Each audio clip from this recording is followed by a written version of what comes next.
The Whine and Cheese show is a Metaverse and NFT discussion interview series brought to you by Upland Development United and the host BEN68 and Morecheese. Warning, the information and opinions within are solely the views of the individuals involved, contains content not suitable for anyone.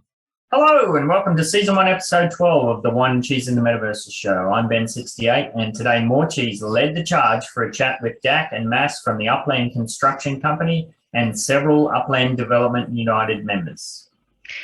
We talked to the UCC about their services and products that they offer, the history of the UCC and how they came about, Ben's huge contract with them, the very impressive bot system Mas made with Gendai, I hope I'm saying that right, Gendai, and we also went over Upland's new roadmap. So drop off your short logs, grab yourself a coffee and start building your long logs while you digest yet another super shitty and nut-filled episode of the worst show ever. Whine and Cheese. Time for Whine and Cheese. Whine and Cheese. Time for Whine and Cheese. Cheese. One is a wanker, one's slinging stunts. One's from Australia, one's from the Bronx. Talking about the Metaverse and NFTs, interviewing all the real crypto G's.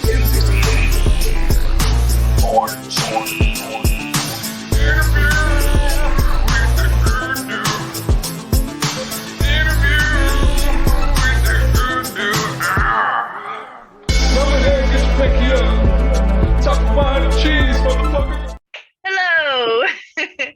Episode 12, Whine and Cheese. We have a special treat for all you sickos. We're going to have an open type forum here with members from both UDU and UCC. We'll begin by finding out about the UCC, the big project, big property contract. They recently signed with BEN68, and we'll be doing a deep dive into the new Upland roadmap, which is pretty cool, which I'm waiting for Ben to send to me in private chat. It's in the chat within this. Oh, okay. Yeah, so slightly different version of the Whine and Cheese show this week. So it's over to you, Cheese. You're pulling the reins. It's the Cheese and Cheese show. Where's At my least web? the intro.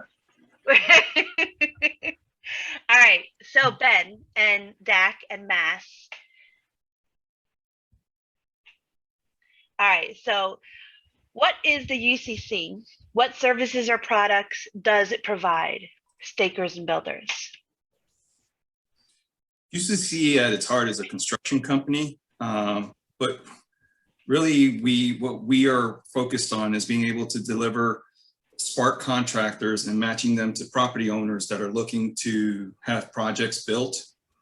But beyond just being, so it's not a Spark exchange like a lot of folks sometimes think.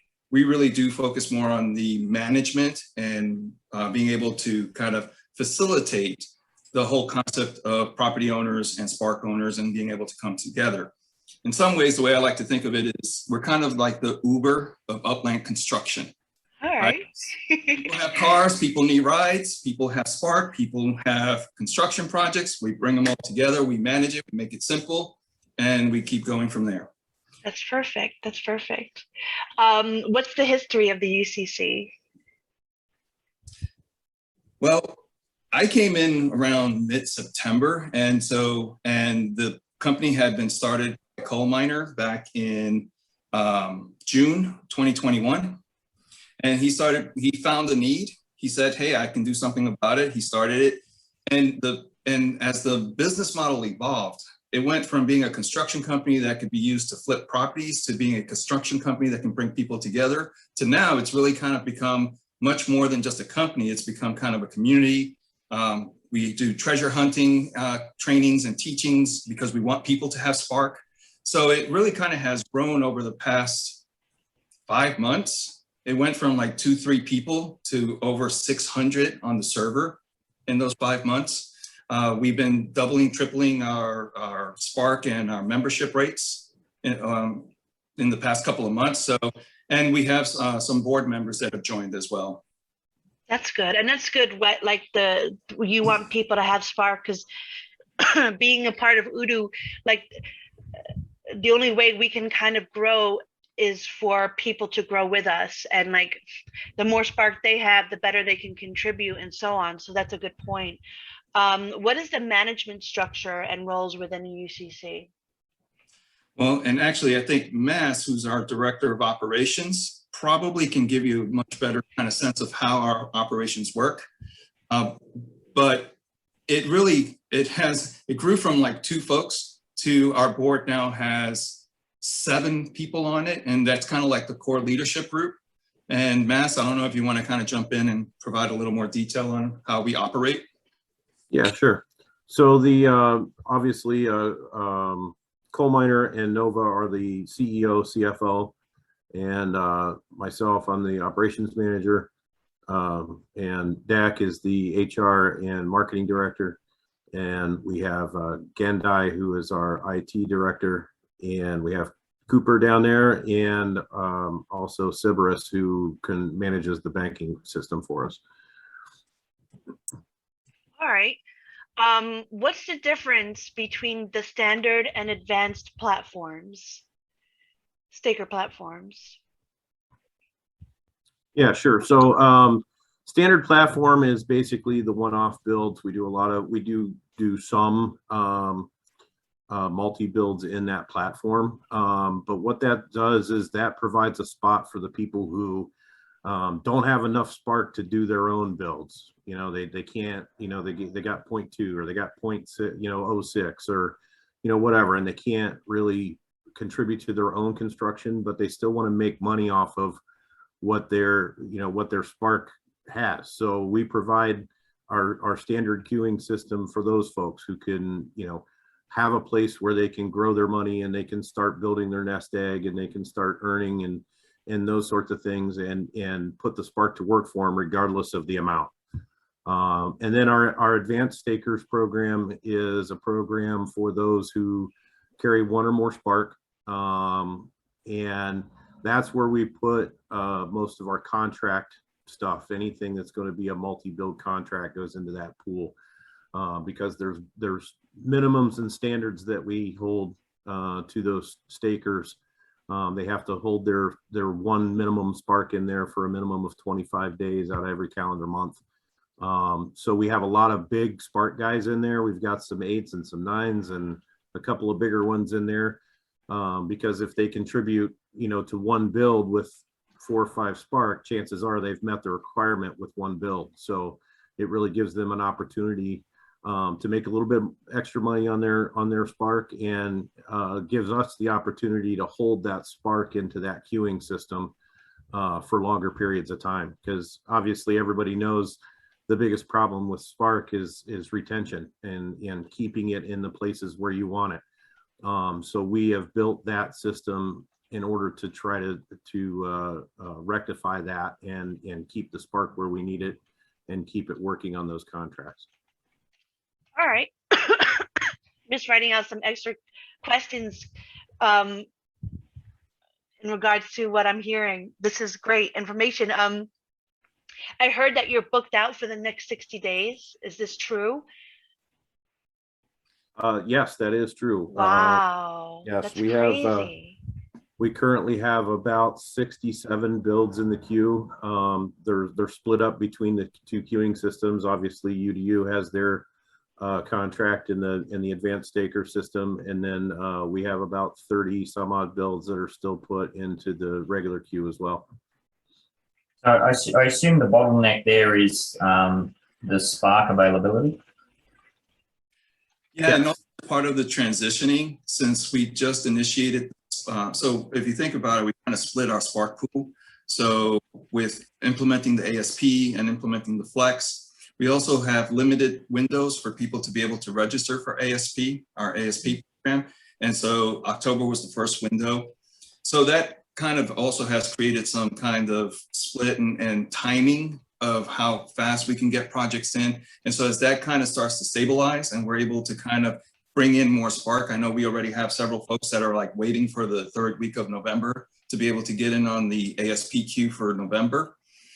That'll help with that. And then the treasure hunting that's happening, and then we have this treasure hunting event that's happening for the next 9-ish days.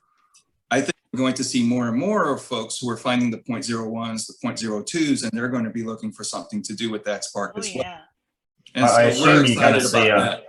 Yeah, I assume you're going to see a bump too. Like we just got that Spark Week announcement just dropped. So people that are upgrading are going to get more Spark. People are going to buy more Spark. So that might ease things up a bit.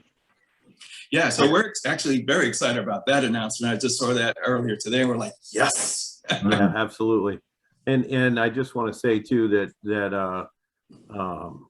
you know, along with splitting up the Spark and that kind of stuff, and kind of going through this little transition period in October into November, one of the things that I just wanted to mention, in the last 48 hours, we've added about 30 Spark to the pool. So so it is coming in. It's just taking a minute to get there. So we had there's a couple of questions in chat. What's this one here? Oh, we kind of can save that answered for the end, though. No, I'm saving mine for the end. Okay, if you want to say more, if you can keep track of them, cool. I mean, they're there. It's not hard to keep track. Right. So there's a current contract with BEN that I wanted to touch base on, because it's a really big contract, and I guess the reason why you ran out of Spark. So can you touch more on this contract with BEN? Well, there's a bit of history there too. Like we didn't just dive. Well, I certainly didn't just dive straight into the contract. Maybe I can explain. Yeah, I can explain that my thinking. Like I was privately renting 20 Spark to start building out in Midtown Terrace. And, you know, I was offering a premium rate, and I was still struggling with coordinating people when it was the changeover between builds. So, like, it's all well and good once you've got all that Spark staked on a build. I was giving people like 24 hours notice. I was giving them 12 hours notice. And then I had another build ready to go. And I said, look, if you're not going to be available at that switchover point, we'll put it in early and we'll finish the back end off on these other ones later. And I was still getting like day and a half of downtime where I'm in a position where I'm supposed to be paying these people a premium rate, and yet the Spark's not being staked. And then it just became a nightmare of trying to work out, well, you didn't stake for X amount of hours, so I have to minus that from the daily amount I'm paying. So it just all became a logistical nightmare. So I kind of pulled the pin on that. And I reached out to the UCC. I went over. I was already in their server, but I asked a few questions and that sort of thing. And it seemed like a no-brainer that they look after the logistical side of things. And it's pretty good system. It's what you want. They have a very clear service or a product. They have an X amount of this is what it costs. This is what we do. You pay the money and they get it done. So. I did initially, we were kind of in negotiations for a 10 townhouse contract, and that was going to be upfront payment. I balked at that a bit because I just wasn't sure how it was going to go, or whether I wanted to commit that amount of funds at the time, because there's always cities releasing and all this sort of stuff. So I ended up pulling the pin on that, but then I went in with a couple. I think I might have completed 2 just standalone townhouse builds with them. And then obviously from that, I could see the mechanics of how well the machine runs essentially. And then, then I broached the subject about a bigger contract, which I'm sure that guys can speak to. So how many properties, what's the current contract with BEN, UCC peeps? Well, with the 2, go ahead, Mass. Yeah, so currently we have 34 builds was the total contract. Wow. We started the first 4. We've completed 1. We've got another one completing in, I think, tomorrow or Sunday, and then we'll be starting the next 2. Have already started staking on those, so it's moving along pretty good. I love the conveyor belt aspect of it. I have a lot of factory work history in my employment history. I love seeing a nice conveyor belt pumping out products. And that's pretty much the system that they got with the UCC, a well-oiled conveyor belt. I wanted to get that Ben thing out because I'm just like really impressed with the tenaciousness that he has to kind of build out MTU and get it done. And this contract kind of speaks volumes to that, and like how far he's willing to kind of take it. So good on you, Ben. Yeah, Well, and I was serious about. Sorry, I was go ahead. I was serious about the idea that kind of getting in with UCC, and a lot of people see him as kind of a visionary in Upland in terms of coming up with the node concept and everything else. And so him being able to kind of commit and kind of have that, he has a passion for the game and the community, and being able to say, okay, and I'm going to partner with you guys because I trust you. That was a huge vote of confidence for us. Yeah, it's there's also a lot of pressure associated with it. You know, I've built the UDU, I've built the MTU, you know, I've created this little ecosystem with everybody on board and that sort of thing. But, you know, I got to put up or shut up too. So, you know, I got to put my money where my mouth is. There's an aspect of that as well. So, yeah, there's no way I can build 300 properties in MTU myself. It's never going to happen. So, yeah, that's the UCC is great. Yeah, I did see Dak. There's a few other points that I'm sure Cheese has in the list to touch on. Is there anything else that showed up? Well, I mean, so like the Upland Spark Exchange, Dak, Yeah. Talk more on that. Yeah, how's that going to impact how the UCC operates? Yeah, that's probably the #1 question we've been getting from everyone. Every time I talk to someone, how's Upland Spark Exchange going to impact you? So I set it up earlier with the idea that UCC is not a Spark Exchange, and that really is the key to the conversation around the Upland Spark Exchange. For us, we see it as kind of the price setter. They're going to come in and kind of define what the price on Spark is, and we'll be able to adjust. We'll never be the most expensive. We'll never be the least expensive. We'll always be kind of in that middle range. And one area where we know we're going to be able to do better than the Upland Spark Exchange is in what we're doing with UDU and the MTU. Spark Exchange is great for single transactions, but as Ben noted, when you're trying to have properties built and you have multiple properties and you're trying to manage all of those different Spark rentals, and then you're paying fees on all of those Spark rentals on an individual basis, and you're trying to track everything, it's going to become very difficult. And so as being one of the biggest, if not the biggest construction company in Upland, what we're able to do and what is becoming more and more apparent is that neighborhood builds, and there's a lot of folks that really have adopted this sense of a node, they're really going to start to become more popular. And as the mechanics for construction and nodes kind of becomes more apparent, we're going to see demand for that go up as well, which means our Spark contractors will continue to have, regardless of what's happening in the market, will continue to have work to put their Spark on. And so that makes it very attractive. The other area is the other extreme, right? Where you have all of these treasure hunters that are finding the 0.01, the 0.02s, and getting their Spark to be rented or to be consistently rented and to be able to use it effectively. It really starts to kind of, you know, if you're going to get 100 UPX and you're going to have to pay, you know, 5 UPX on that, is it worth to go through the hassle of trying to manage all that in the Upland Spark Exchange itself? And so the idea is that we should be able to really kind of play a great role for those small Spark, you know, the minnows, as folks sometimes call them, you know, that have small amounts of Spark, but want to have some kind of consistent element to that. And so I think that that's one of the areas that I think is going to be very helpful. The other part is in construction, one of the areas that's going to be very interesting, and we'll probably talk about this later, is manufacturing. So, you know, UCC will have a lot of availability to be able to work in the manufacturing space as well. So our purpose is not to be kind of tagged as a Spark Exchange, because we're not. And so because of that, and because of the service we deliver, because of the business model we've implemented, and because of the way that we track finances for our members and our Spark contractors outside of the Upland, so that you can minimize the chargebacks and all of the burner property management and everything else, it does make it that much easier for players to just enjoy building with us. We say that a lot, but we really do mean we want people to enjoy building with us.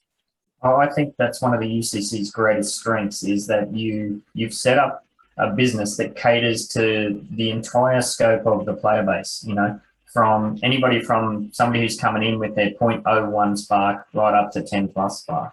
Yeah, absolutely. You mentioned banking system. Mass, did you want to speak to that more? Yeah, sure. What do you want to know? So we have currently about 211 or 212 members in the banking system. The banking system was created out of need more than anything. We needed to be able to keep track of the total revenue coming in, the money owed to the people going out, and with 200 and some odd stakers, we needed a pretty robust system to do that with. So I was able to go in and completely rebuild the system. I've since had to rebuild it 2 more times since then because we've grown so fast and so quickly that it required some adjustments to get through.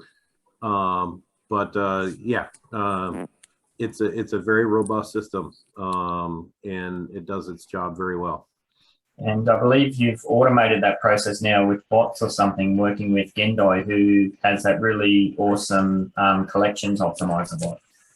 Correct. Yeah. So we've now deployed the second phase of our bot, which is now tracking stakers. It's tracking pool amounts based on what you stake. It tracks also sparking days so that we can keep track of the ASP program.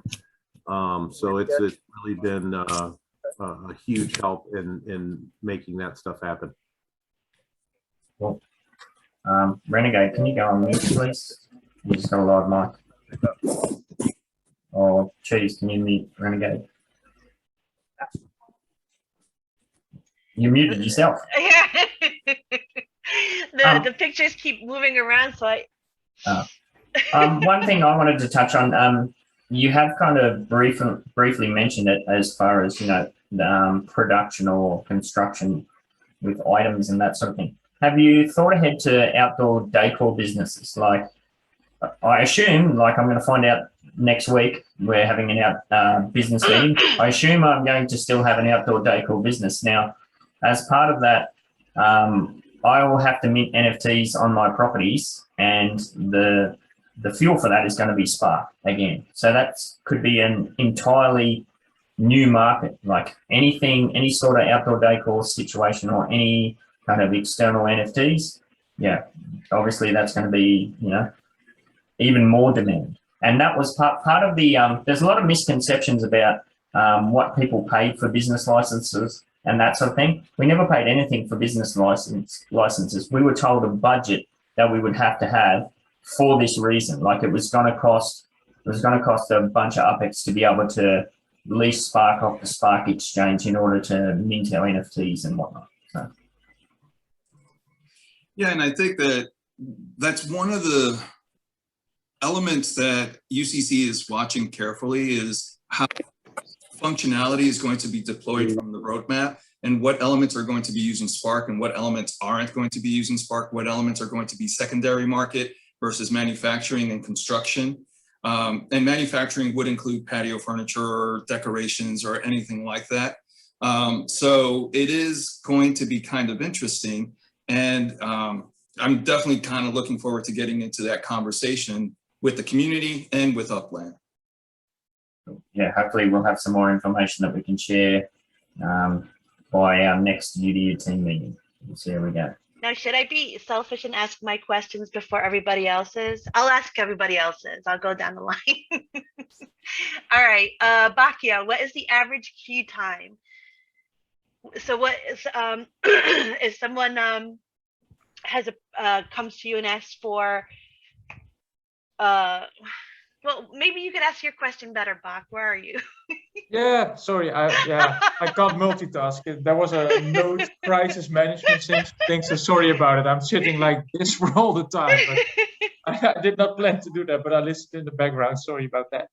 Well, for instance, when I want to complete a property and then I say, hey, how many days do I have to wait in general before it gets built? So I can help with that. So right now, we are 52 days into our queuing line. So that's what's left in the queue is 52 days. And we average on the normal queuing line, we're averaging about 6.9 days per build. And on the advanced stakers queuing line, we're averaging about 5.9 days. So we're right around the 6-day range for the total build project once it hits the queuing line. But as I said, we're 52 days from it hitting the queuing line at this point. And that's pretty good considering that if you were to stake 20 Spark on a townhouse, I think it's 5.5 days anyway. So yeah, there's not much lag time after that. So I see the management part.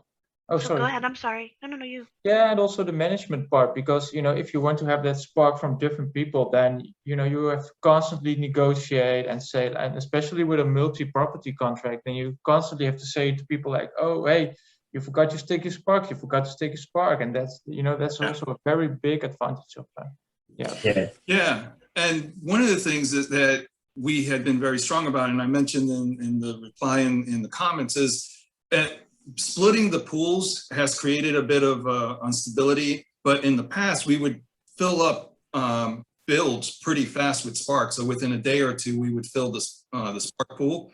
For smaller projects, apartment buildings might take 2 or 3 days to fill, but but we would be able to fill that Spark very fast. And people are always, when they complete one project, they're moving their Spark to the next project, to the next project, to the next project, and then just banking all of that UpX and building up their own internal wealth kind of thing. So it does make it that we're able to keep filling up projects. And that's also why we don't bum rush the queue with like 15, 20 projects. We try to keep it to around 3 to 4 projects, 3 to 5 projects going at any one time, so that people are always kind of trying to maximize that Spark pool. And so it's a little bit of pipeline resource management. So, yeah, it's cool to look. I know from seeing my builds, you can see that it becomes a snowball effect. You can see obviously when you put it live in the pool and you get it, it's kind of a drip feed. You can see a few more people have show up in the Spark in the stakers list, and then next minute she's full. Yeah. So one of my questions is keeping on top of people in regards to having them move their Spark to the next project. Is that what you were touching on with the bot system? Is there a way that it can kind of tell how many hours the person actually put in regards to Spark time? Correct. So we pay Spark by the day. We don't pay by the hour or anything. We pay by the day. So our bot is set up to it checks the stacks for an 8-hour staking period. So your stack has to be there for 8 hours in order for it to be counted. So if you stacked at 4 p.m. on one evening, by midnight that night you've hit your 8-hour stack, so you'll get credit for that day. So the bot pretty much takes care of all that for us. The biggest challenge with the bot was switching over from a manual tracking system to the bot tracking system and trying to get all 500, 600 plus people registered with the bot and get them, some of them register late, they stake on a build and forgot to register or something along those lines. So so right now we're using 2 systems. We're using a manual system and the bot system just to make sure that we're catching those people that are maybe a little bit behind on registering, or they didn't register correctly, or those sorts of things, so we can still make sure that they get paid what they're supposed to. Now, eventually we'll be switching over to the bot completely once we get everybody, once we're confident that we have everybody on there.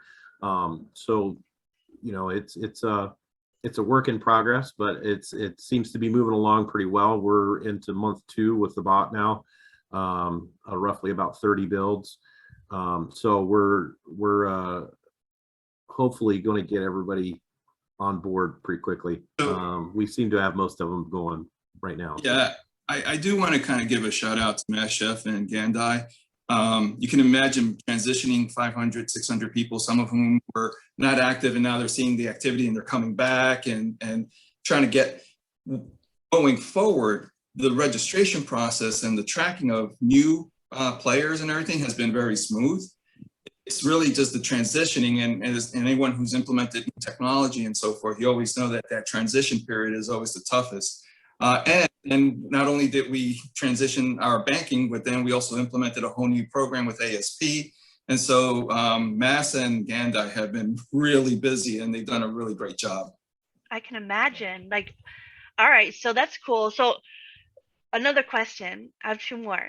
How much do the stakers get for their Spark? Is it sort of like a tier system regarding how much Spark they put in?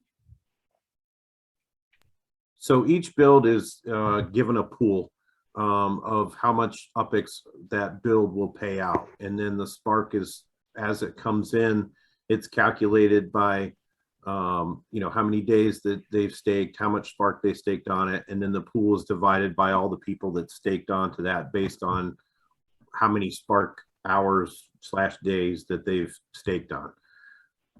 So it kind of varies per project. Correct. Right, so the smaller projects, so we pay 30 UPX per Spark hour per day on the regular staking queue. So the pool is delegated around that based on, you know, what the build is.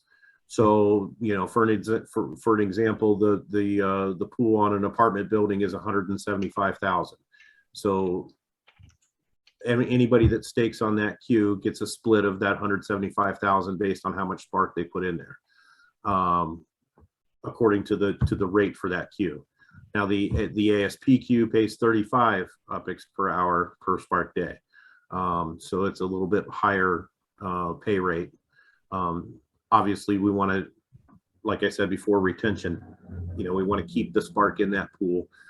So therefore we have the minimum amount of time that you have to stake in that pool. But because of that, we pay you more UPX to do that. All right. And last question, and then I'll let everyone else. If someone sees this and was interested to kind of put their Spark into your system, what would the process be for them to do so? It's actually we have about, I think it's a 4-step process. So you come in, you register with the bot, you sign up for a bank account, and then once we do all that, and you don't even have to wait for us to approve you. As long as you're registered with the bot and you signed up for an account, you can go stake on any of the builds whenever you come in. So literally you can come in within, I don't know, 3 or 4 minutes if you're pretty savvy with Discord and whatnot. In 3 or 4 minutes, you can have your Spark put on a build and start earning money. Nice. All right, you hear that, everybody? Well, not you guys, but the Metaverse. and I'm always on. So if you have issues or you have problems coming in and, you know, getting started, if you see me on the boards, by all means, reach out, ask questions. You know, anybody of the management team will help you out. I'm happy to help. You know, just about, I don't know, 22 hours a day at least. I got to get some sleep, but I hear that. Nice. I think it's really cool. Go ahead. I think it's really cool, and especially, you know, we see that Upland comes with a lot of things, and this is a very good example of an active community. I mean, there is not a Spark exchange yet. It was disclosed like a couple of months ago, like, hey, there's going to be one. The Upland community is not going to wait. You know, we are going to do our own thing, and UCC, I think it's very cool to see, you know, that entrepreneurship. It's very good for the game also, and the fact that it's so easily accessible and well thought. I'm a big fan after this pitch. So very good, very good. Yeah. Thank you. And actually, you know, I like that you kind of thought about the entrepreneurship. One of the things that brought me to UCC was how the management team was approaching it. It turns, we're all professionals. I'm a software exec in my real world, right?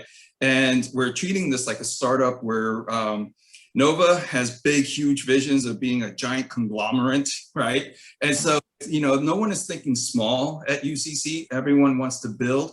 And one of the things that we really kind of focus on is the idea of community. making it easy to build with us, right? Making it fun, making it something that people can enjoy, and then finding ways to continue to evolve what we do so that it's not just, we're not just, like I said, we're not just a Spark exchange, we're more than that. And the community is actually helping us grow in that.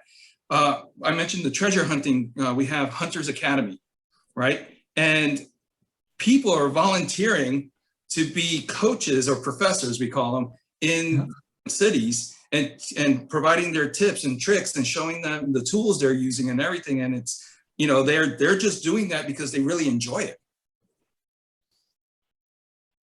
I've got a couple of things to touch on. What are the challenges you face, like on a day-to-day basis, as far as managing the building side of things, but also the community side?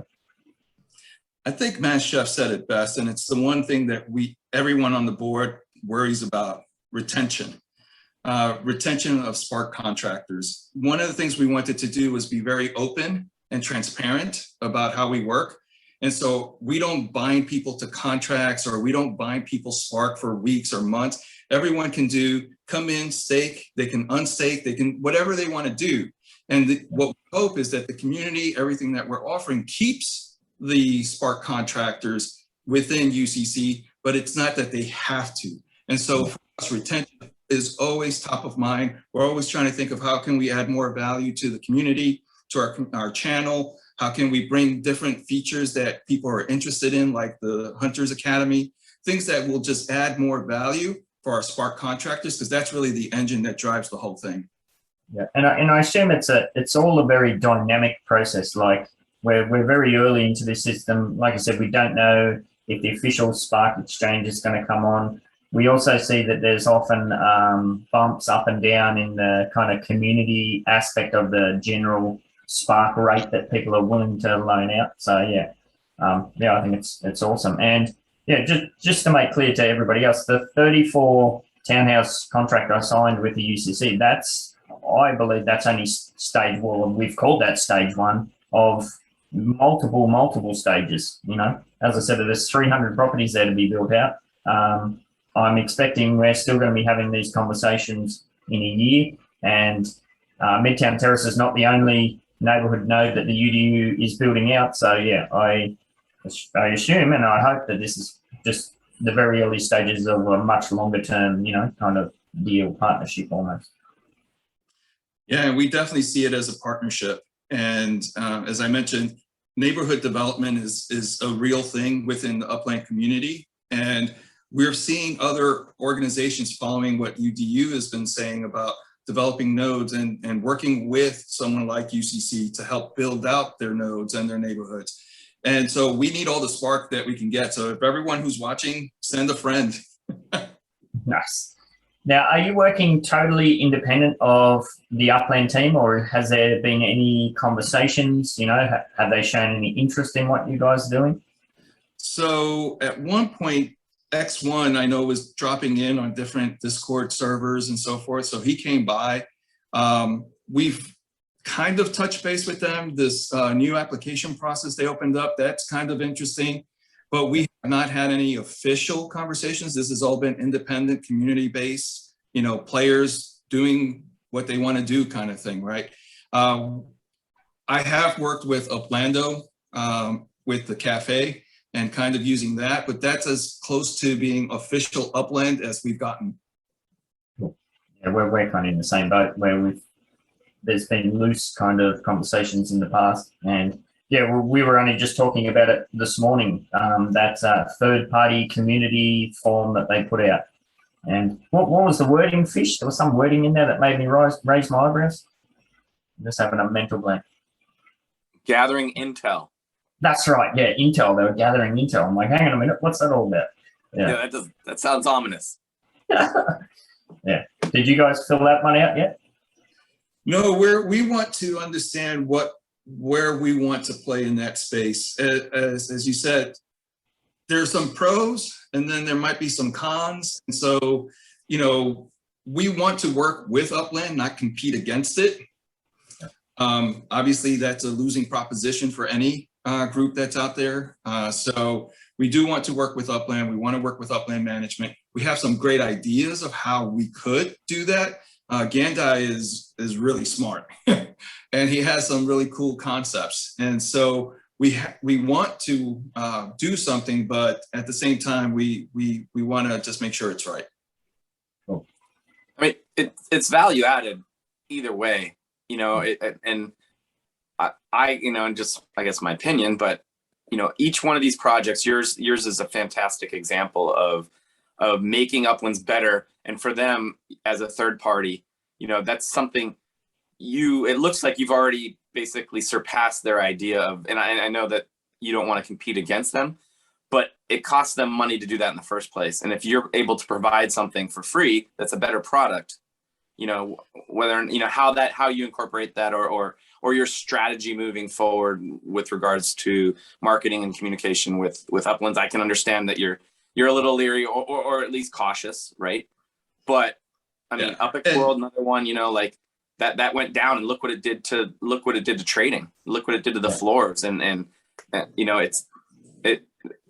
I don't see how they don't see that, I guess is my opinion. Right. And Upland wants construction. Upland wants to see players building objects and building up the metaverse and so forth. And so, yeah, we want to work with them, and we do feel that we have some ideas that can help them focus their development efforts in other areas like retail, office, and licensing models, and the third party, the player businesses, versus maybe, you know, an Upland Spark Exchange, right? I mean, there are ways that can be done through trusted partners. I feel like that's the way it should be, though. Like, if you're building this metaverse for the people, by the people, not to quote John Hancock from Fallout 4, but or the original John Hancock. Why not give it to the people? Like, all right, if you want to kind of take a cut, whatever, that's your thing. It's your world, and we're just squirrels trying to get a nut. But like, give it to the people, let them own it, and I got you, Ben. I got you. It's I mean, being a software exec, I can see Upland's concerned about turning it over and almost making it open source in a way. You know, they have an intellectual property, and they have an idea that obviously is getting invested in. I mean, they just got that 18 million. There's a reason for that. And so they're not going to want to just open it up and give it away kind of thing. They want to control it. They want to have some sense of where that product roadmap goes, how it's presented into the market, how the financing of it goes and everything. So I get that. At the same time, I'm a sustainable growth person, and I think being able to build retention within the game, turn it into a metaverse, not a game. Games, as everyone knows, even these premium games, people play it for 2-3 months and then they leave. And I know a lot of OGs have already left Upland, and people are selling out properties and so forth, because they didn't find that there was something to keep them going, something to keep the diversity going and everything. And so by letting the community kind of build that diversity within their structure, I think that they can create a long-term strategy for the product. They can create a long-term sustainable growth model, and that could actually attract more investors. There's one more thing that I just thought of to touch on. Oh, sorry, Mass, you've got something there. That's all right. I just wanted to add to that, you know, when we were talking about how we were going to build this model out and how we were going to build UCC, the talk was around how we're going to build it to incorporate it into Upland should the opportunity arise. So, you know, we have had that in mind from the beginning, or at least from the beginning of when I got here, which was, you know, about a month after the company was started. So, you know, we have been building toward that end at some point, whether it's, you know, this year, next year, or whatever. But we've already built the model in. We've already know how to run it. We have the management team in place to do it. So we're just basically waiting on Upland to give us the okay. Yeah. How did we had that announcement from Upland about they were cracking down on you were going to get in trouble if you paid under mint, you were going to get in trouble if you paid over mint too much and that sort of thing. How did that impact on your way of transferring funds? Like, I know, like, some of these payments that I've been making, you know, you're paying for a property that's significantly over the mint price. Has there been any red flags show up for any of the community? No, so actually there hasn't been any red flags show up for our community, and we actually had I had a verbal okay from X1 myself that he didn't see any issues. So hopefully that means that, you know, whatever we're doing is fine. As we said, you know, transparency is key here, and anytime, you know, the Upland community wants to see our books, and anytime they want to, you know, open things up, they're welcome to do so. We are, well, at least I know I am. I'm a extremely organized and extremely, I don't know how you would put it, but I make sure that every single, yeah, Yeah, I make sure that every single penny everywhere is accounted for, and they are welcome to look at any of that stuff anytime they want. Yeah, absolutely. I know that from working with you through the contract process, you know, like every single UPEX is there and accounted for, even down to the decimal in some cases. So that was cool to see. And I'm sure if there was any red flags that were raised, because your system is so well structured, it'd be pretty clear to, you know, to easily explain what had happened and why. Yeah, of course, and that was the idea behind doing it. Is that, you know, if they ever come to us and say, hey, you're doing something wrong, we have the backup to say no, we're not. Yeah. We also picked up some cheaper burners. So we went out and picked up 500 price burners so that we can use those for transfers and so forth. So yeah, burners became important. Alrighty, anything else you want to touch on, Cheese? Anybody else on the team have a question? Good. Dak and Mass, is there anything you'd like to say in wrapping up? I go Slav. I'm all good, but I'm sure Dak's got some last minutes. We covered a lot. I think that the key is that we want to recruit more players to come in and bring their spark. We want to continue to work with neighborhoods, and we don't want to lose sight of the fact that we are a community development group, you know, that we want to build, including the smaller projects, the one-offs, the two-offs. It's not just about the big neighborhood builds. Of course, when the Upland Spark Exchange comes up, that might change a little bit, but now we're here to help the community as a whole. Right. Yeah, so if you're out there and you've got your 0.01 spark or whatever and you don't know what to do with it, or if you got your 10 plus spark and you want to make some bank, yeah, reach out to the team at UCC and you will be well looked after, I am sure. Yep. G'day, sickos. Bear with me on this one. Okay, so for this episode's challenge, follow the link to the UCC Discord. Join up there and register for a free bank account, and then drop a post in their Discord that tags Morecheeese and say you heard the UCC talking about manufacturing and delivery on the Whine and Cheese show. That'll put you in a raffle draw to win an epically sick UCC prize, and of course, you'll also get yourself another killer Morecheeese NFT. Later. All right. Thanks, boys. Now we are going to transition over to a deep dive into the Upland roadmap. Cheesy, do you want to set that up for us? Cheesy. Has anybody had a look at it yet? No. There's a few nods, a few shakes. It looks weird. Yeah. Yeah. It's there is There's a lot to it, isn't there? There's a lot to it, and there's a lot of fluff. And having done a lot of checklists and things when I was doing my master's degree, and it's always nice to put things on the checklist that are pretty much already done, just so you can check them off. There seems to be a fair bit of that going on. Cheese, are you able to zoom that in? Can you zoom your view in? Yes. A bit more? Yeah, that's a bit better. But yeah, it's definitely much more structured. But some of the, I don't know, some of the points, I guess they make sense to the team. But yeah, that first one on the left, Metaverse mechanics, you need to scroll up to the top. Yeah, there we go. So some of these will just blitz straight over. Some of them will look into a bit deeper. But, yeah. Do you want to speak to that one, Cheese? I'm going to do a costume change.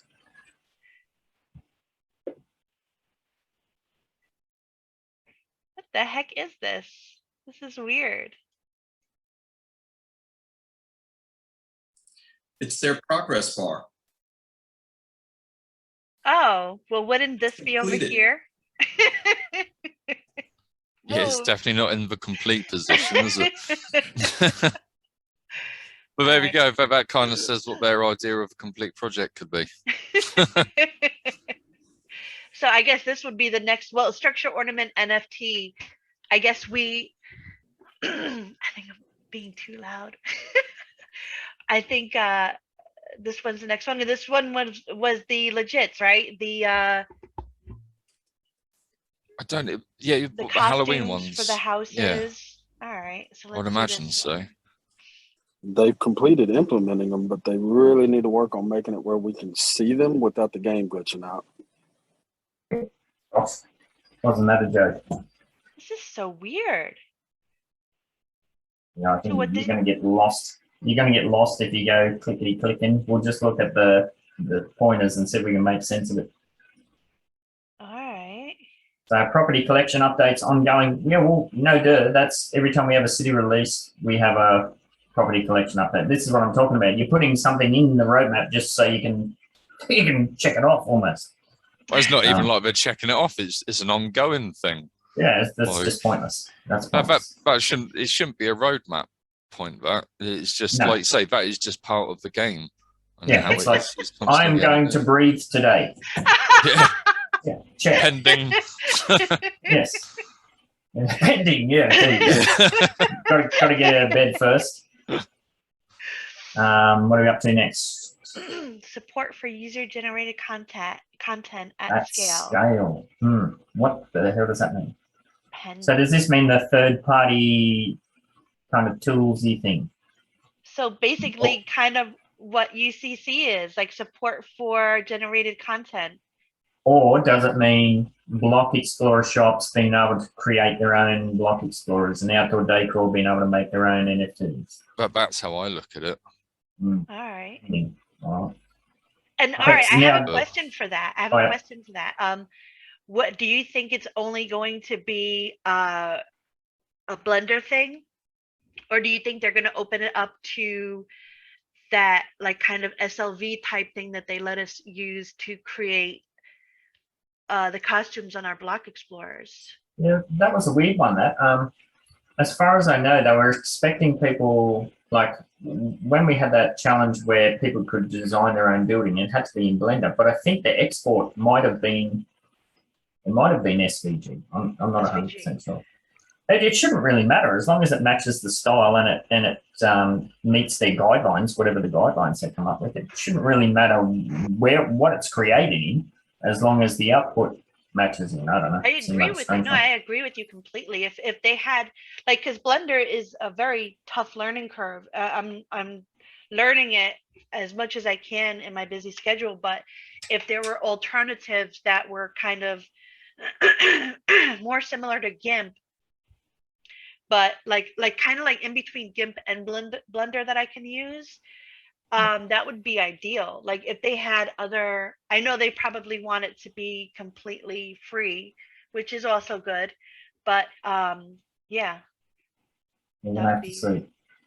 Maybe Alright. we might get some more information in this upcoming meeting that we're having. Who knows? I mean, it says support for the content, so maybe that is part of that.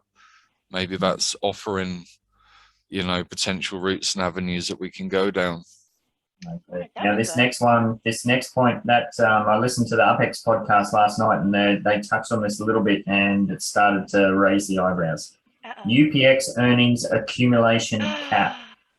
So, What? one of my biggest goals at the moment is to reach 2 million UpX per month dividends. So they have talked previously about dropping the dividend rate per property, but here, this seems like that's going to be capped. So what's that going to be? Is it going to be 1 million? Is it going to be 10 million? This is a very strange one to me. Definitely is, because if they put a really insanely high cap on it, what's the point of putting it there if exactly. actually no one has to worry about it? Why would they even put a cap? But also if they do put a crappy low cap on, what incentive have people got to, like you say, Ben, you're trying to get to about 2 million divs a month mark. What incentive is there going to be for people to buy more props and to get, you know, a higher rate of earnings if it's going to be capped? It seems like they're going to be shutting the door on some people. Yeah, I think this might be tied into, remember they shut down the OTC business trades, like there was people working through some of these external servers where they were selling their dividends for US dollars on the back end, or they were selling UpX cheaper than the rate that the team was selling it. Yeah, we know there's players in the community that their earnings are well over 4 million UpX per month, which is, you know, it's pretty massive. That's more than most, you know, jobs in Australia. Like if you're earning $1,000 a week in passive income, well, that's pretty significant. So yeah, it's going to be. I mean, they're also putting money into it. They're putting, like, they're the people that you should be kind of keeping happy as well. Yeah, it's a real tricky one, this one. I don't think we've seen that kind of feed out into the community yet, but I'm expecting that's one that everyone's going to be keeping a close eye on. Mm-hmm. Property management tools, they can go and jump off the cliff with that. We've been begging for property management tools since the game began, so that's ongoing. Well, no, it's not ongoing. They've barely done a thing. Yeah, that should be more like pending. Yeah. But can't they also mean with this, in terms of neighborhood collections? So, for instance, when there is a neighborhood collection, they will actually provide information about will a certain percentage be limited, certain percentage be exclusive, and is that also part of the property collection updates? Which one are you talking about? UpX earnings, or are you doing the property management? I thought it was in property. Oh, I'm confused. I thought property management tools, but there's also property collection updates. Oh yeah, you're skipping ahead. Yeah, I think you might be skipping ahead. Yeah, so property management tools. Too slow. No. I'm kidding. What's the UN for UNFT mean? Upland NFT, is that what it means? Oh, maybe. Yeah, probably. Upland NFT bundle swap. Yeah, that's been talked about. Bundle swaps are pretty, that's a standard thing for Atomic Hub and whatnot. So segmented in-app messaging.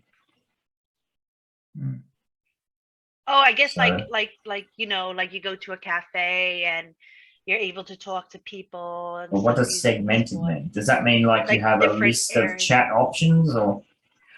Well, I'm thinking it's going to be each area has their own chat. Like it's not going to be just one big chat thing. Like if you want to talk to somebody, you have to actually meet in a designated address. Specific. All right. Yeah. Well, that's cool. And that's another thing that we've been saying the game desperately needs for a long time. And then, well, what's the difference between that and the next one? In-game communication. Can you scroll down a bit? It's is the in-app messaging maybe like message alerts from the team, possibly, rather than it's Upland players messaging each other? Maybe that in-app messaging is from the team, maybe. We've already got that. I mean, I don't know. Like you say, what's the difference between that and in-game communication if they're both like player related?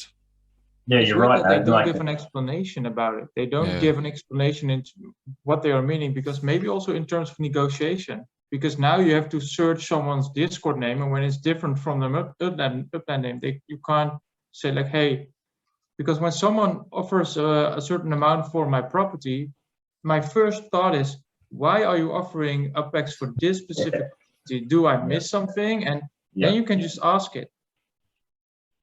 For sure. That's in-app segmented might be more like localized versus in-game communications, being able to reach out and send a message to.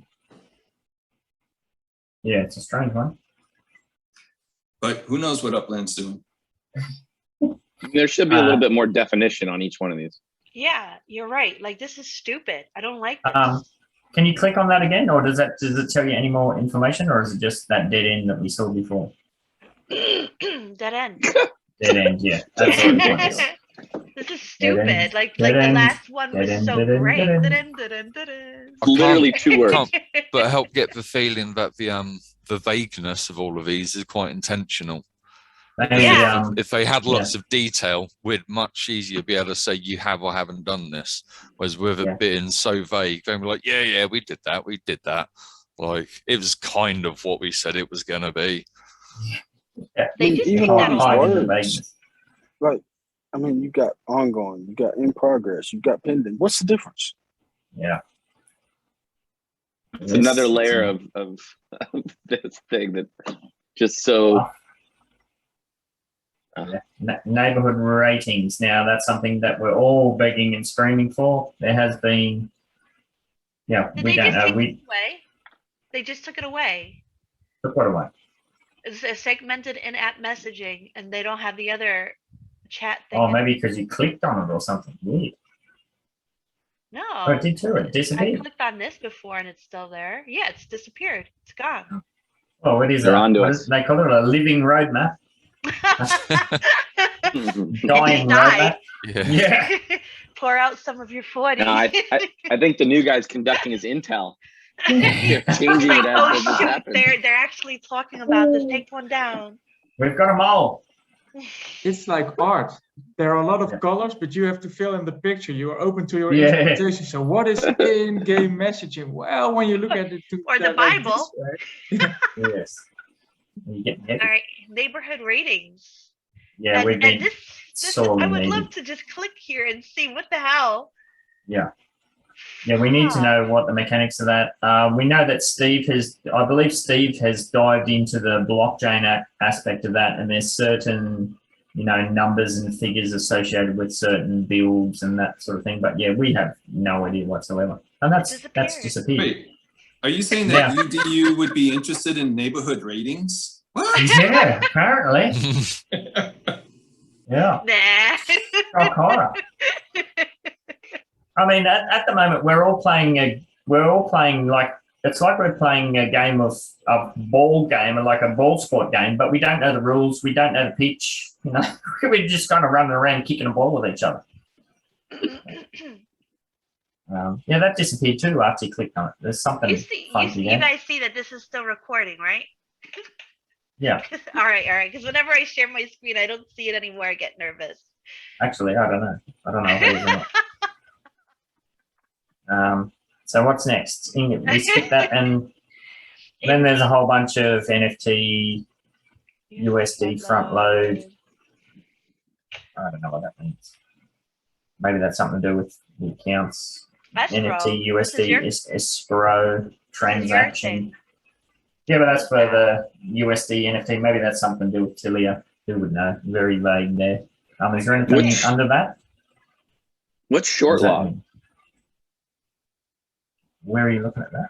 Oh, hang on. Yeah, you missed a few there. The status. It says the status. Like you got quarter one, 2022. And what is short log? Like, it's not even scheduled. Oh, this. Is that what that means? Like for real? Yeah, it's not even scheduled. Short log. Oh, okay. Wow. Yeah, scroll down. It's like an idea, and that's as far as they've got with it. So the others have probably gone through their vetting process. And these are in the backlog for pick if they get through the other items. Cool. Purchase UpX with backlog. Purchase UpX with USD dollar balance. I mean, we can already buy a whole bunch of things with our USD dollar balance, which we couldn't before. So I could do that. I could purchase UpX with my USD balance. Oh, can you? Well, that's weird. That should be completed. Next one, Spark Exchange. Oh, sorry. It always asks me, do you want to use, what do you want to use? If I don't have UPX, it says, what do you want to use? Your Tilia balance, your bank account, or PayPal. Cool. Spark Exchange pending, but that's on the short log. So yeah, I don't think you're in trouble anytime soon, Dak. So plenty of time there, I think. This next one, that kind of grinds my gears a bit. Home experiences. We had home experiences. We had those Halloween last year. That's exactly what we had. You, like I mentioned in a couple of team meetings, you could visit a property, you could go into the property, you could watch a movie. We had that before. Yeah, Maybe whether it's short-marketing changed. something else.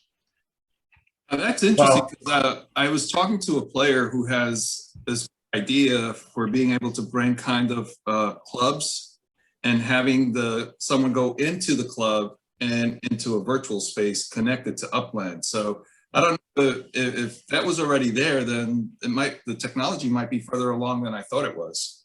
Yeah, that's what blew me away with this year with Halloween, how they didn't touch on anything like that, you know. Yeah, it was a strange one. Short log. I do a short log as soon as I wake up, and then I do a long log after I have my coffee.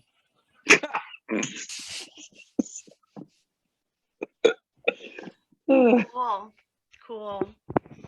Way to clear the room.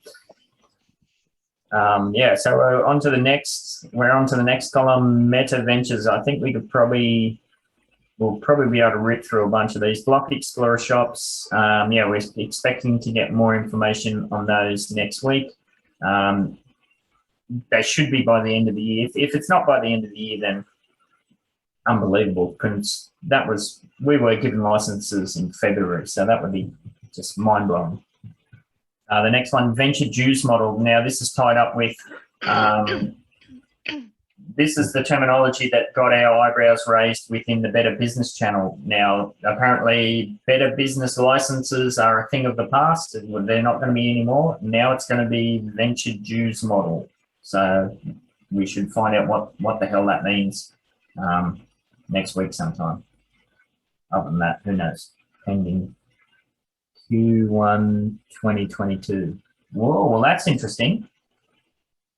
The Block Explorer shops say that they're Q4 2021, but the venture dues model that's going to be the backbone of the Block Explorer shops, we would assume, is for Q1 2022. Interesting. NFLPA fan shops in the goddamn townhouse buildings. Q1 2022, yeah. I don't know, maybe one of you NFL, Corey, you're in, and Cheese, you're into the NFLPAs. You excited to go and do your experiences? No. Are you not, Corey? I thought you were into that. No, not. I was kind of. I like the fact that Morecheeses got into it though. I think that's pretty hilarious. I got into the sports betting. Like I went in for one thing and I ended up taking something else away from it. I was supposed to. Go ahead. I finished what you're going to say. I was supposed to learn more about the football names and terminologies from it, but I ended up just like forgetting all about the legits and just focusing more on the sports betting. Nice. Because that was your gateway drug. Yeah. Yep. And then we've had our man Locke, who's just gone absolutely bonkers with the NFLPAs, and it was hilarious to see the community up in uproar about how he's on the top of all the leaderboards. Well, it's a pay to win. It's a pay to win system. Shouldn't be surprised if somebody pays and they win. So yeah, we can probably skip over that one. NFLPA fan shops, we know they're on the way. I don't think anybody really fully understands the mechanics of how that's all going to play out, but we shall see. Outdoor decor shops, we've already touched on that. It says Q1 2022. Yep. What are you saying? Why shouldn't it be a pay to win? It's an investment game. No, I'm saying it is a pay to win, and people have got their nose out of joint that Locke spent a bunch of money and he's on the top of the leaderboard. It makes no sense. Yeah. Yeah. All right. Sorry. I'm Outdoor just being a decor cornfield shops. man. Yeah. We'll see. Oh, I'm not complaining. I think it's hilarious. It's the community that was blowing up. It's not a game, people. It's an investment. Like it's a fun way to invest. You could take it as you will. I mean, it's An investment family. Yeah, it's within there. Make money, don't complain. I'm getting old. That's what it is. Get off my lawn. Go ahead, sorry. I'm seeing a lot of stuff poking up for Q1 2022. So they're talking like they're going to come out of the gate gangbusters in 2022. Cheese, can you scroll down a bit, please, on that one? the outdoor decor shops, Q1 2022, NFT galleries, that's something that we've been, you know, wanting to do as well. Like I said, we've already had in-home experiences. Why You would know, that be everybody in wants to. 2022? What's that? Why would? Oh, I'm thinking. All right, forget it. Go on. Yeah, everybody wants to set up one of their properties where they can display their NFTs. I mean, that just has to happen. Good to see that that's going to happen. Structure blueprint shops. Wow, that's a new one. What does that mean? Structure ornament shops. What's We're the very difference? interested in that structured blueprint shop because Yeah. that is probably going to be associated with construction or maybe Yeah. manufacturing. That's awesome. That's awesome. Like that's there goes your shops. That's people are going to start creating blueprints for structures that can be either for a shop storefront or like to put on top of your buildings as Yeah. ornaments. Yep, I'm getting you. Oh, I was just going to say, what's the difference between the outdoor decor and structure ornament? But obviously, yeah, structure would be the actual buildings, like the Halloween sort of thing. You know, you Yeah, might be able the to. legit thing. Yeah, well, and That's that might awesome. even come into play with changing the color of your roof, or who knows what that could do. Yeah, cool. All right. Scrolling down, please. Cafes. Yeah, that's talk. We'll believe that when we see it. Hang on, you missed one. Yeah. Connecting. Oh, that would be a good one. The connecting players to brand partners. Oh yeah. That's I where would love Morecheese and that. that's where McDonald's and Burger Kings come in. Nice. I gotta fight Hawaiian now for my fast food joints. What's UGC? Uggook. Upland. Upland's Gaming Commission? I don't know. Let's see. Yeah, weird one. All right. That would be great for the casinos, which you know they probably. Ooh. Yeah, well, isn't it? He don't. I think he comes from a casino app background. So Oh, I would love a probably casino. probably Upland probably Gaming. wary of SEC issues there or something. Who would know? Oh, I would love to play Alright. a game of craps in Upland. I'll never live again in real life. I'll just stay there. So we're on to the next column, legits, NFL, PA legits, NFTs, Q4, yeah, they're already. There's a green. There's something green. Oh, hey! Ooh. We'll ignore all the drama that's been associated with it. But yeah. NFL, PA, Memento, primary markets. But should we ignore it? Like, you don't want to vent just a little bit about a Halloween contest coming out and you don't even have the stuff that you actually paid for to utilize it? Yeah, I mean, You don't want to even complain about that. Just There's a like, lot you're here to wine. get through. You're the wine in this Whine and Cheese. Like, this is your time to I shine. told you, I've corrupted you. You're getting more whinier as you get older. So. I'm whining for you. Like, I Nice. thought that was so horrible. Like, all right, let's have a contest, even though we didn't get all of our legits out to everybody to decorate their house. Let's have a contest and let it end right before people got their legits. Yeah, that's kind of madness. And then I think they were supposed to have like a kind of tier to how the points were allocated for each build and each thing, and they didn't even do that. So like if you had an epic or legendary type thing to put on your building, Joe Schmo right next door with his common got just as many points as you.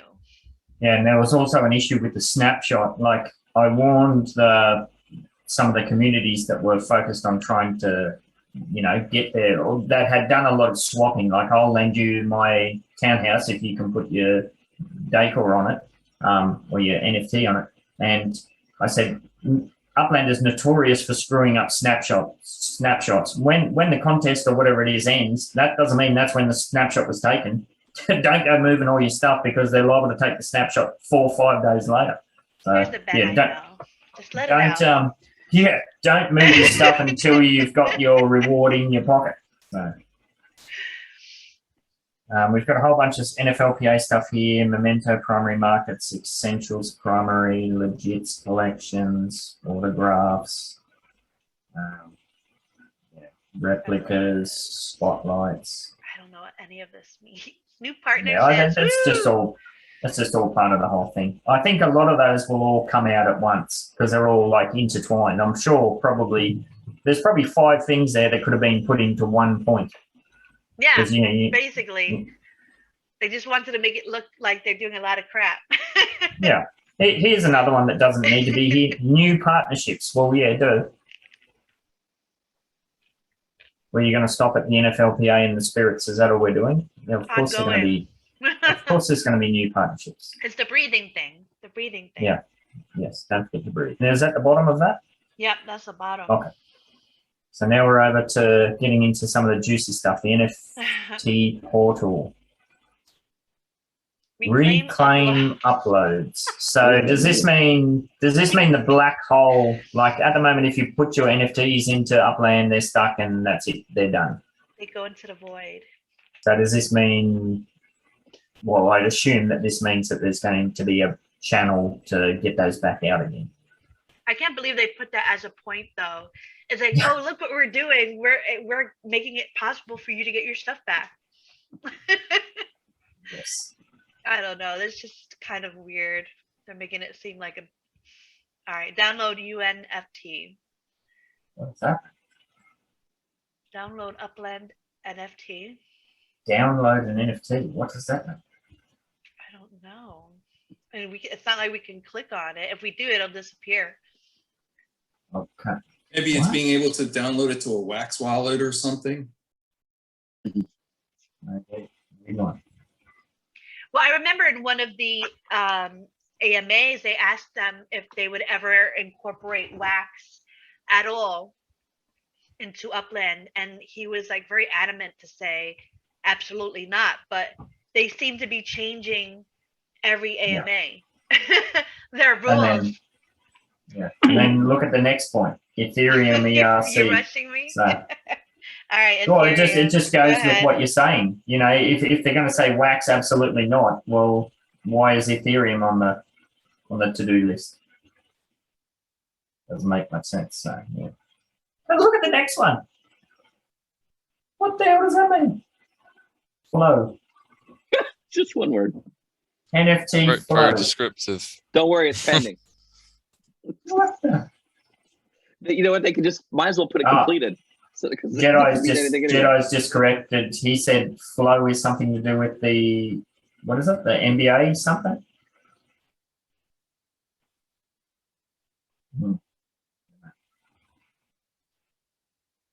Oh, it's their blockchain flow. So it's going to be like Ethereum. Oh, that's weird that they've got 2 blockchains there. Is Wax mentioned further down? You're on the wrong one, Cheese. You're on cars. Or is that the end of it? That's it. Flow. Weird. So interesting that Wax isn't there. Yet that's where that was the initial part of the the Upland NFTs coming in. Weird. Maybe it's because it's already in progress. It's already underway. They didn't bother putting it in. The next one, next column, cars, which has a lot of people excited. Dak is dancing. I mean, what do we got? And this says Q1 as well. Q4 Meta car designs. Well, that doesn't mean anything. They've already shown us designs. Might as well say completed. Well, I think they showed us what they look like, but I think the mechanics of it, how many UP2 does a van take versus a commuter car versus a truck, right? Okay. Yeah. So what are the mechanics of that car design, the metadata that's being stored on that? Yeah, so probably fleshing all those details out, getting them ready to go. Yep, that makes sense. Car NFTs. Oh, look, there we go. We're going to have cars and manufacturing in Q1. That's interesting, though. Go ahead, Chase. What I'm hoping for when they say car manufacturing is like with this metaverse, I'm hoping that everybody can kind of like taste a bit of the dollar, so to speak. Like, so say you have a big space and somebody wants to do car manufacturing and they want to rent that space from you to do that. They don't want to own their own space, or they don't have their own space, or it's like in the future, all the places to do stuff is kind of like taken up already. And for car manufacturing, let's say I have this really nice big spot and it's known for manufacturing race cars, right? And somebody will come to me and say, hey, I would like to rent that spot from you to build a car manufacturing place. Like, I want to see stuff like that in the future. Oh, since you brought it up, I'm not saying that UCC has gone out and purchased large properties for that purpose, but it might have happened. I'm doing it too. And I actually have bought car garages in the game that are real car garages, just because it seemed to be a nice kind of fit. Yeah. Yeah, time. Yeah. In Nashville, I got this huge block that is a car auction. Cool. Place. There you go. These next ones, I think we've got a cart before the horse situation here. So can you just go up again? Sorry, a little bit. So we've got the car NFTs and the meta car manufacturing. So we're going to have our cars, but then if you scroll down, cars as transportation, passengers and cargo racing are all on the short log. So, so we're going to have the NFTs, but we're not going to be able to do anything with them for some undisclosed period. Now, Dak, there's a point here, passengers and cargo. This is what I was kind of holding off on when you mentioned transportation. Now, a long time ago, it might have been in one of the AMAs or something, where when there was first talk about outdoor decor businesses, so my business is going to be like swimming pools and ponds and, you know, kind of water-based ornaments and that. But if there's a situation where, say you wanted to buy something from my shop and you travel from Chicago, you come over to San Francisco, land in my business area, you pick out one of the NFTs and you buy it. That's not automatically going to be assigned to your asset list so that you can just go and put it willy-nilly on any property. There has been talk where there will be businesses that are transportation businesses. So you buy the property, you buy the outdoor decor from me, but then you're going to have to engage with a transportation company to move that to wherever the hell you want to put it on your address. I like that. I like Yeah, that. and that's one of the things that we're very interested in finding out, because as we were talking before about the whole system, you have resources, manufacturing, delivery, and retail, right? Yeah. And a nice manufacturing chain. And so what is not very clear is if we manufacture 10 commuter cars, how do we get those 10 commuter cars to someone's car, showroom? Yeah, so you could see that there would be like car transportation trucks, or, you know, there might be like if somebody has an outdoor decor shop that's fence posts, well, you got to go and order your fence posts and then they have to be delivered, or Right, and they showed vans that could deliver those kinds of things, but they didn't show like 18-wheelers that can deliver 7 cars kind of thing. Yeah. Do you think this also could mean like cabs? People who don't have cars can like hire you to drive them places? Yeah, well, that's the next point, passengers and cargo. So I imagine that would be the passenger situation. Yeah, it's almost a taxi, Uber kind of service, I would imagine. That's cool. Yeah. I like that. So there you go. Yeah, Jedi. You can be an Uber driver in the real world and the metaverse. God, imagine the nightmares you'd have when you try and go to sleep at night. That's awesome. Yeah. But that is noteworthy that it looks like we're going to have our cars, but yeah, not going to be able to do anything with them for an undisclosed period. So, which that kind of, I mean, I get it, but I really don't like that system where they sell you all this stuff and then you sit there with your twiddling your thumbs. Next column, developer relations. Ooh la la. Relations. Developer relations team setup. What is What that? what does all this mean? What is that going to be used for? Is this an in-house thing? So someone to kind of like guide you to a developer? That's a little too Or much. it's some kind of grinder app going to connect developers so they can have relations? Next. I don't know.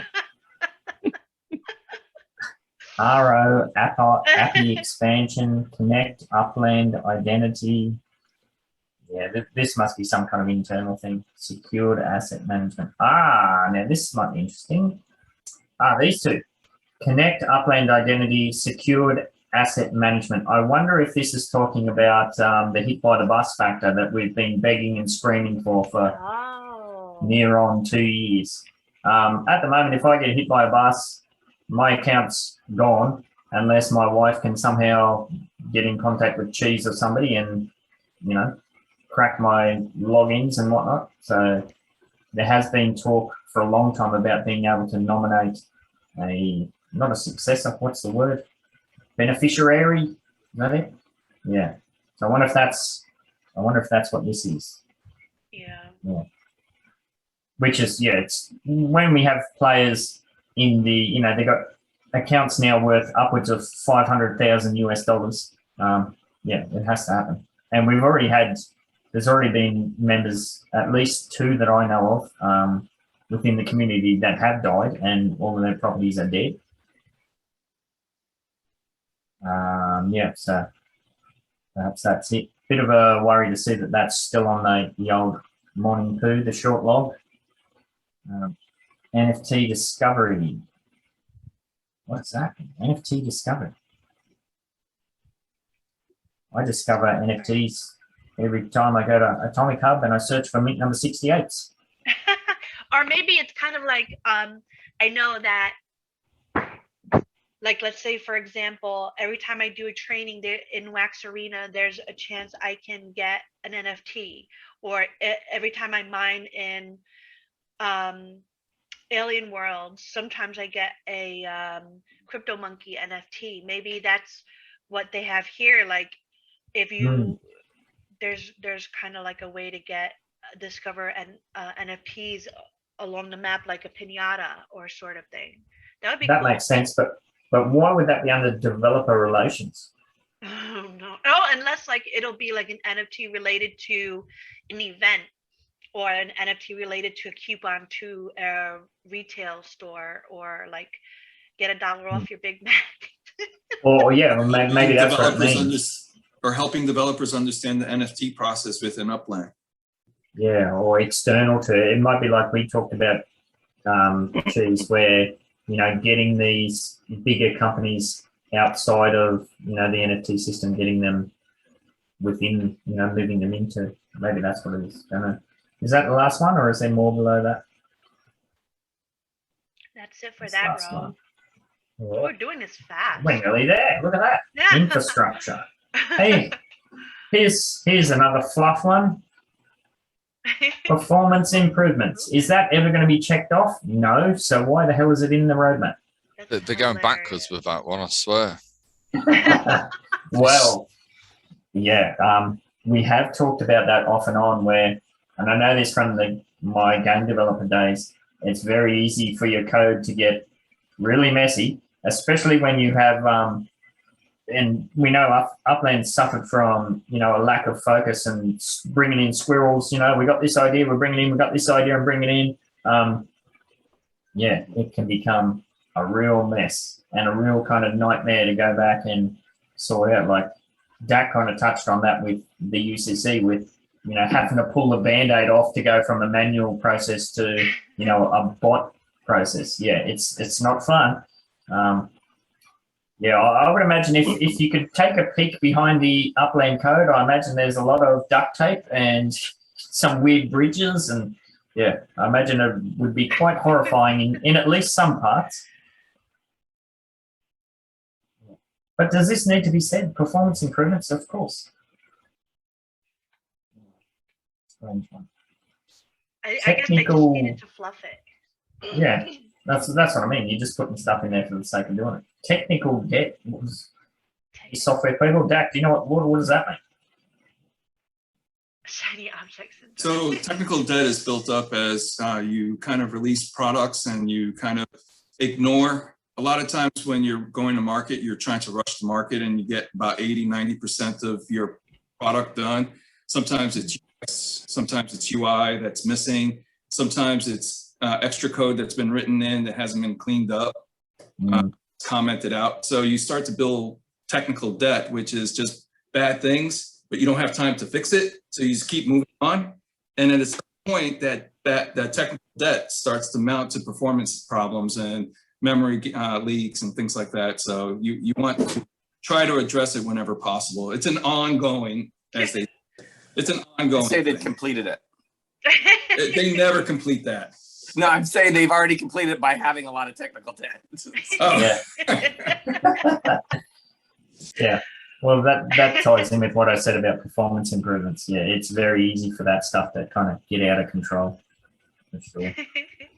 Yeah, especially obviously Upland's a much bigger project and you've got professionals dealing with the situation. But yeah, with my code, I'd sometimes wake up in the middle of the night and have the answer, and I'd go and write it down on a notebook, and then first chance I'd get, I'd go and patch it in and fix the problem. But then 2 months later, I couldn't work out what I did and why, and because I didn't comment on it properly.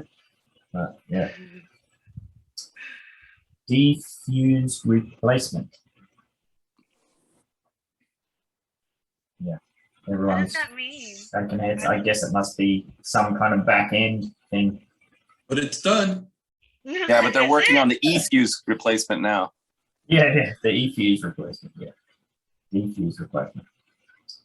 All right. So is that the end of that? What a crock this was. So yeah, I mean, compared to the old, I was going to say, compared to the old bullet point roadmap, it's very thin. Yeah. There's not a lot of actual substance, really. There's maybe one or two on each column that is legit. Legit. Very few of them have some kind of indication of when they're going to be done. Or what they are. Yeah. Yeah, definitely. Well, maybe that's a good thing. Maybe that's a good thing. Like, we know one of the things we criticized about the bullet list, it was just all these whiteboard points that, they're all pies in the sky, where here they've got, Well, it makes me miss the bullets. which you I want them wouldn't back. believe you'd say. Maybe this is the nitty gritty. It's gritty, all right. This is a good Kanban board. Oh, what's that? It's a good Kanban board for them to kind of focus on and deliver through. Yeah. I just wish if you clicked on it, it would kind of give you a bit of a. But cheese, then it'll ruin your surprise. I hate surprises. Click view. Well, there you go. Obviously, there must be a team view that has more details. Yeah. Oh, let's go back to. Can we go back to the first column? Is there anything? We'll just do a quick dive over from that. Structure ornaments. Yeah. Support for user-generated content. So that was an interesting one. The UpX earnings cap. That's an interesting one. I don't like that. I don't like the idea of that at all. But I guess they got to kind of control inflation somehow. But I don't think that's the way to do it. It's not the way to do it. It goes back to what I said about the. Yeah. It goes back to what I said about the capture system, which is such a horrifying a horrible user experience where you're essentially punishing the people that are spending the most on your game. Like, the more properties that you try and meet, the slower the whole thing gets and the worse it gets, to the point where you have to reload the app. They keep saying that the capture system is a third-party tool. They've got no control over it, but yeah, that doesn't make sense to me. Anyway, I won't rant about that. We'll get sidetracked.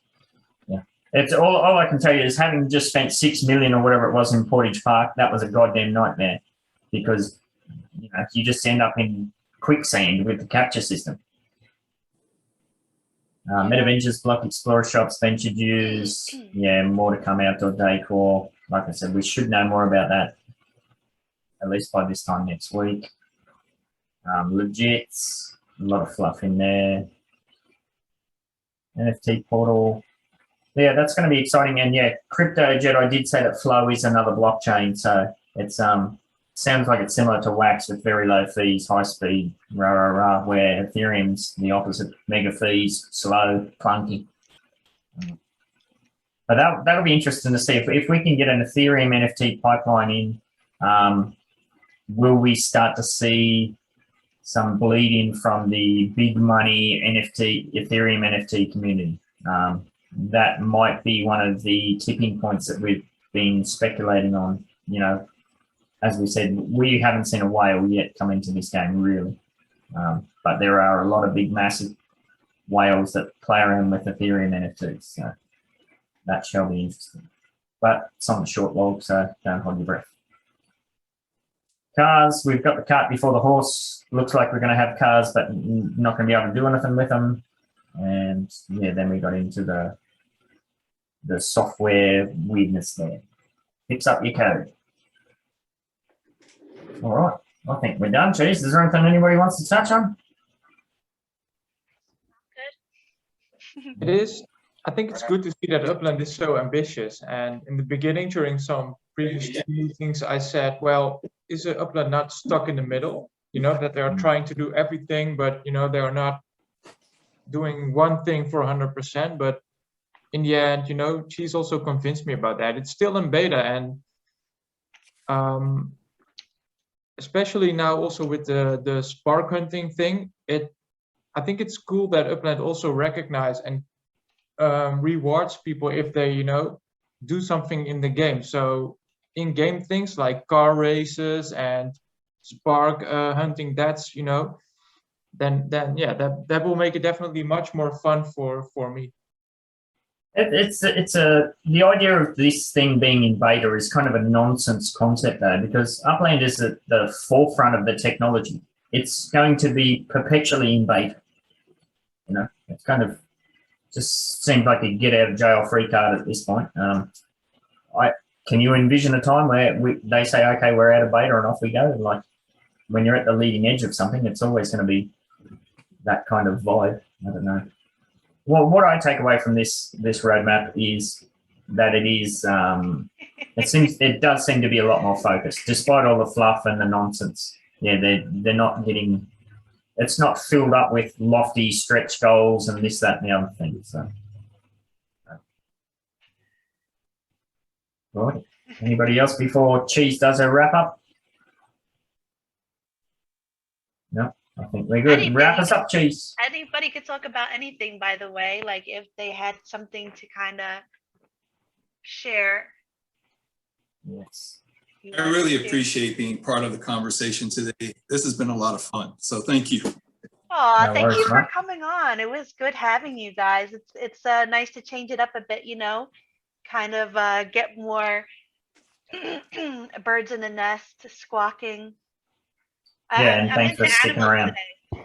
Squirrels, never birds. Mm-hmm. I gotta put pigs in there somewhere for Teddy and fish in there for Koi. Maybe next episode. Nice. Do you have any idea for the sickos? What are we going to do for the sickos this week? What's this one going to be about? Or maybe we should wait till we stop recording. UCC. It has to do with UCC. Yeah, it has to do with the UCC and the NFT as well. Or maybe we should stop recording and then we can nut it out. All right, get the hell out of here, people. We got to talk. The end. Later.